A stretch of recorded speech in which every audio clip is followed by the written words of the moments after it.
That's that guy. He is him. He just walks around. I don't even know what he does all day. Honestly, I I play don't Call know. of Duty with him. He's pretty good at. I Call don't of know what Duty those too, specialists do all day when we're at work, but whatever he's doing, he got to keep doing it. On that second half, guy, Matt Milano, that big hit, how much did that get y'all guys juiced up on the defensive side? We needed something. We needed something to spark, and Matt is usually that guy to give us some sort of spark. And I mean, that's just Matt doing Matt. You know, big hits, just livening the crowd, giving us energy that we needed. That's just Matt doing Matt. Thanks, guys.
Hello, everybody. Hi, Deon. Can you take us through, the difference between the first and the second half, the adjustments, how you guys were able to settle down? Yeah, the first half was it was just slow. Like we didn't come out on fire, and you could see it. But we came in the locker room, we made our adjustments. We started that fire up, we got that pressure on. Went out there and played Buffalo Bills ball the second half. Deon, were they blitzing in the first half more than you guys expected? I don't really. I mean, like, the Dolphins as a whole do a lot of stuff. So I don't really know. Like, and the game is fast. Like, they were bringing pressure. But all I know is that we played Buffalo Bills ball in the second half. You don't have to go too much into the game now, plan specific, but was there anything specifically that you did change besides the halftime? Yeah, playing with a little bit more energy, passion, and just showing that we're not lax. Like, just honestly, like we call it, just having our piss hot, and just playing with that urgency. Like, not moseying around and not just jogging. Like, nah, we're flying around, flying to the football and just being us. Can you repeat that for the cameras? Yeah, just keep your piss hot. They did mix up the personnel up front there. They were passing on two down linemen and, throwing three linebackers at you, seven DBs, and then, Yeah. so how do those mixing and matching up front front, Yeah. kind of compromise the protection scheme? Does it kind of throw you sometimes? Or? Well, if great question with football. That is where the meetings go for us. And when you're playing a game and teams like that do a lot of different formations and positions and switching out guys with different numbers, you really just have to pay attention to the numbers. Because, look at this guy. Really, because we have to pay attention to the numbers. Because it can be a big guy in a little guy spot and a little guy in a big guy spot. But we just have to pick the numbers out and figure out really who is who and in what position is what position. And that helps us during the week in practice. Finish your birdies and bogeys, please. Yeah. We won. Starting off that second drive, open up the second half of the game in that third quarter, how important was it to get some points in? The dog Mookie. It's very important. You know, anytime that we can score, anytime that we can do what we do well, it's always great. And the first half, we just came off slow. And just like what I said, we went into that locker room, and we made sure that guys knew that this ain't us. And we got on that field and we put our best foot forward and we said, look, this is who and we are, and we have to keep this standard at all times. Josh Dean said that you guys went into halftime talked about playing with piss hot. Yeah, keep it piss hot, man. Why wasn't it in the first half? I mean, just the lack of opportunities that we had, and we didn't take advantage of the opportunities that we did have. You know, early on, missing Steph on that third down, they brought zero, had a chance to hit them. Just things like that just kind of stalled us. And again, we went into halftime, and you could tell we weren't happy. You know, and we found a spot where we can kind of get into a groove in that second half. Our defense played phenomenally. You know, it credit to them. They kept us in the game, and we were able to kind of get back into it and help them out. Josh, you guys have a lot of different weapons. It feels like every week we're probably talking about somebody different. But what did Cole easily bring to the offense today? Because it felt like in every big moment you were looking for him. Consistency. You know, third downs especially, you know, a couple third and longs he converted. He's just a guy that kind of does his job, and, you know, he hadn't had a lot of opportunity in the last few weeks. Teams were kind of keying on him, playing funnel, trying to force him inside with help. Finally, he got some opportunities today. He made some plays for us, huge plays that helped us move the ball, move the chains on third down and long, and allowed us to kind of get the ball in the end zone there. So, again, any given week, guys understand that. It could be their time, and they got to be ready to go, and he was today. Josh, was there a pre-snap look they were giving you where you were just automatically going to either swing or bubble? Because it looked like they give you a look and you knew where to go right away. Was that kind of your answer to that look? Yeah, and it took us a while to get there. They had a really good game plan. That's a really good team. I don't care what their record says. But, you know, we had to come out and find a way. You know, we had to adjust. They like I said, they had a good game plan early, and it just took us a while. And, again, we got to find a way to do it earlier and not put ourselves in a bind like that, not rely on the defense to go out there and make plays like they did today. So, again, just quicker adjustments by me understanding what the defense is trying to do and get us into a good situation. Josh, how did you think the offense kind of adjusted to not having Dawson Knox out there for the entire game? Yeah, I mean, I think Tommy stepped up. He made some big plays for us. And I don't know what his stats were, but there was a big first down conversion that he had. You know, obviously the crossing route he got too, but in the run game he blocked extremely well. But again, missing Dawson, he's a dynamic player that guys got to worry about. And you know, hopefully we can get him back soon. But I thought Tommy did a really good job today. Josh, obviously you want to start off faster than you did today, but how important is it that you showed that, you know, you guys are able to, when you don't have the start you want, you are able to make those adjustments at halftime and grind it out and come out in the second half and play the way you did? Yeah, it just shows a lot of resiliency on our side of the football. Again, we know the first half that's not up to our standard, like Dan was saying earlier, and we had to find a rhythm and get into it and kind of run some of our core stuff to get us going. But to that point, again, we got to get that going earlier and finding a way earlier and forcing them to be one-dimensional, because you see our defense, when that ball's in the air, you know, they go get it. Josh, just says 7 consecutive. Deck a little bit, Dion. You know, you had Butler on your side, Josh flipped over the other. I know you've worked with Ike before, but 3 guys moved with 1 guy out of the lineup. So just how is the communication up front there? It's very good because and the guys that are in have been in. You know, I played with Ike last season towards that final stretch, and You know, like all of us are on the same page. Everybody in that O-line room knows how to talk to me, how to talk to Mitch, how to talk to everybody across. And I think that just plays to our advantage that we have great depth here on the Bills.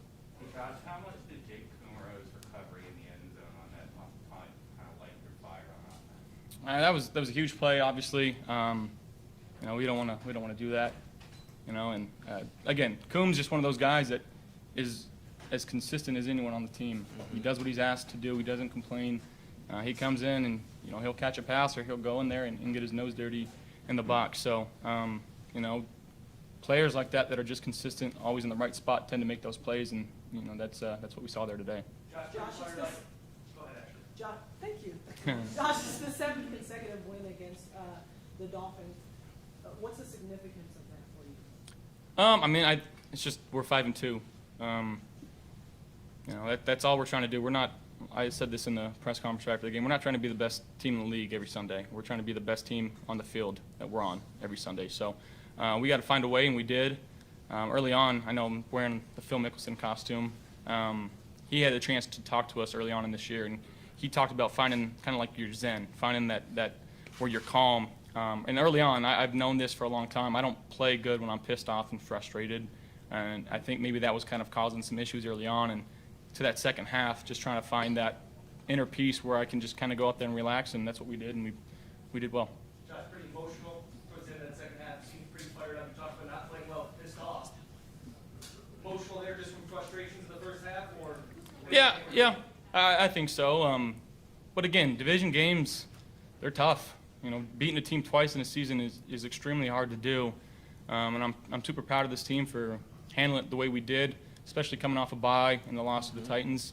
You know, there's a million reasons why we could have lost this game, but again, credit to our team, our defense, our special teams, and our offense going out there in the second half and putting together complimentary football. Josh, can you take us through your Mickelson, the Mickelson comment? When did that happen? How did that come about? We wanted to do something as quarterbacks, and I was dreaming on Tuesday night. Oh. Okay.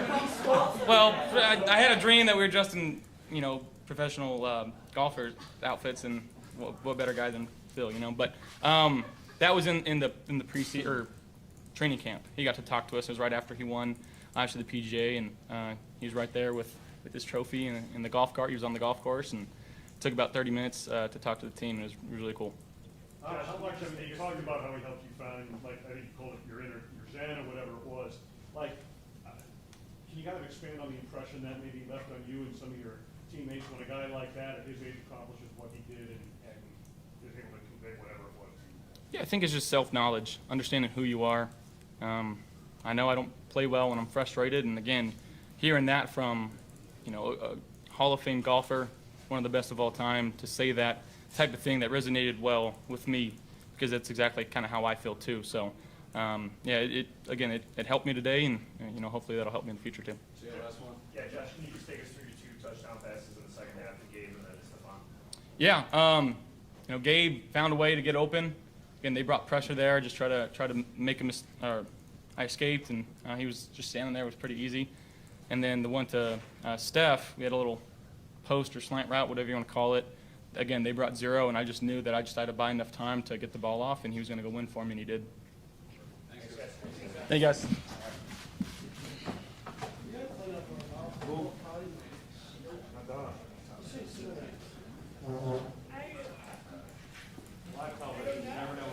Great question, Ashley. Great question. Thanks for letting me go. You got it. Your Christmas present's going to be good. Yeah, it was. It really should. I feel like you're getting them. First half, you get Nothing like it. just dominated.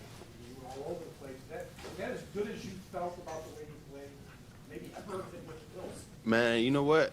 I just felt free. I was just out there just playing, just feeling free, playing, hitting the quarterback. When you're having so much fun, it's hard to tell how good you're playing. You're just having fun, you know what I'm saying? So kind of felt like a little kid out there just running around, making plays, having fun. What led you feeling so free? What led you feeling so free? Was it the game plan? It's getting cooler in Buffalo. It's time to play football, you know. So, and then we just had a bye week. Like, how could you not feel good? Like everybody should be feeling good right now. How did you not recover that fumble? And to tell you the truth, I think like I had fell on it, and then I think I just tried to get up with it instead of just. And when I tried to get up, somebody fell on me. I was like, oh shit, where the ball go? Now I seen some old lineman jumping. I was like, dang, oh well. So I just think I was trying to get up with it instead of secure. So. I'm trying to score. I'm trying to get in the end zone. And you guys were able to hold them down. Mm-hmm. Your offense was sputtering a little bit. Right. In the first half. Right. What's the conversation like in that huddle when you see the way the game is going early? Well, like I said, like, man, we're having so much fun and just playing hard. And, you know, when certain changes happen or the offense has to punt or something like that, we just answer the call. We go out there and play. You know what I'm saying? You don't get that many series with an offense like ours, so I be kind of excited when they call my name. Oh, you up this series? All right, bet. So, man, you just play football. It's ebbs and flows in the game. Stuff like that gonna happen, but it's how you play through it and how you react to stuff like that. So, I don't feel like it was any, like, pressure or we panicked or anything like that. It was just, man, we got to go play defense. That's what they pay us to do. So, we went out there and played. Early on, you were able to make an impact. Do you feel like you're one of those players that if you get involved early, it just kind of snowballs for you? Yeah, well, any way I can help. Them impacts, though, they kind of do something to you. You know, once you get one, you hear, especially at home, you hear that crowd go crazy, like, damn, I need another one of those. I need another one. I need another one. I need to hit the quarterback. I need to do something. So just that feeling, it just overwhelms you. You just take over your body. You just playing so free, just trying to impact, get another one. So I just let that take over me and just let that just guide me. How important was it just to maintain gap integrity against man? Well, to be honest, I didn't think they was gonna come out and stick to the run like they did, but in close games, you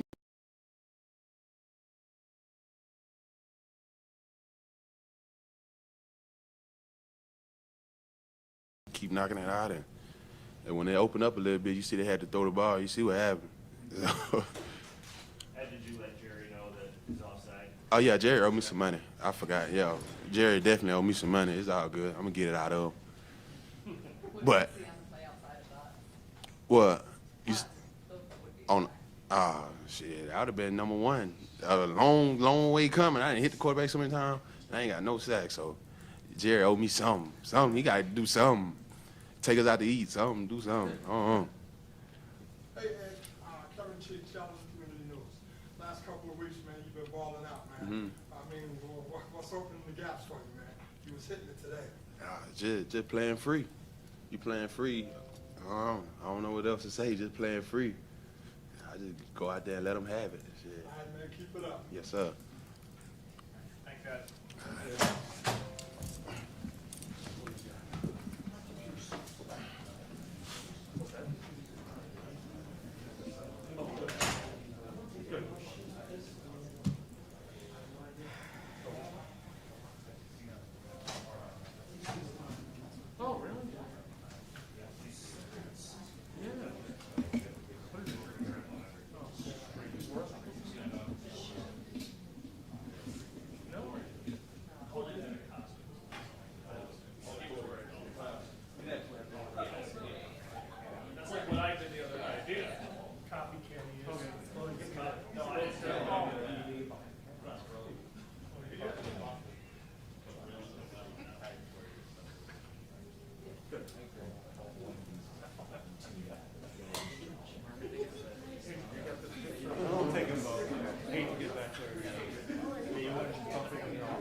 Yeah.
All right, go ahead and open up to your questions. John, what changed in the second half, do you think? Yeah, I thought the coaches made good adjustments. Let's start there, and players executed. No, we always hear about that, coaches making some adjustments. I mean, do you have any, whether it be your coordinators or your position coaches, can you give any examples of that we could shine a spotlight on as to what the difference was? You know, I don't know, Tim, specifically. I think it's just communication that, you know, happens between players and coaches first as we leave the field or back into the second quarter, and then communication that happens over my shoulder in the locker room, and being able to communicate that clearly to the players and, you know, in a short amount of time is important. I thought we obviously did a good job of that this week. It needs to continue to happen that way. John, along those lines, we talked to Josh, and he talked about Miami came out schematically, very good game plan. And he talked about the need to adjust to it maybe earlier. But could you expand on that a little bit in that process and kind of what was going on out there and how your team was able to settle down? Well, I think, you know, we were spinning the dial a little bit, trying to find answers and give Miami credit. They had us a little bit off balance there in the first half, and you know, did some things, quite honestly, that they had success with in that first game, but didn't do them as much in that first game as they came out today and did. So, but again, we eventually found the answer and found the rhythm, and I give Brian Dable credit and the entire offensive staff. Sean, is that a good step to take or obstacle to clear when, you know, you are struggling for a good long time in that game, but to find a way to eventually, you know, get it done? Yeah, win it. yeah. You weren't yet your best. Yeah, no, margins are tight in this league every week, no matter who you play, and that's what we have to expect. So, you know, the detail is important, the discipline that we carry into every game, and us improving. We have certainly a lot to improve on, as you guys saw, and you know, so it's important that we bring all that every week. How much of a lift was it when that snap went off Mike Gesicki and Jordan recovered that to prevent them from going up at the end of the first half? Yeah, that was a big, you know, big moment in the game.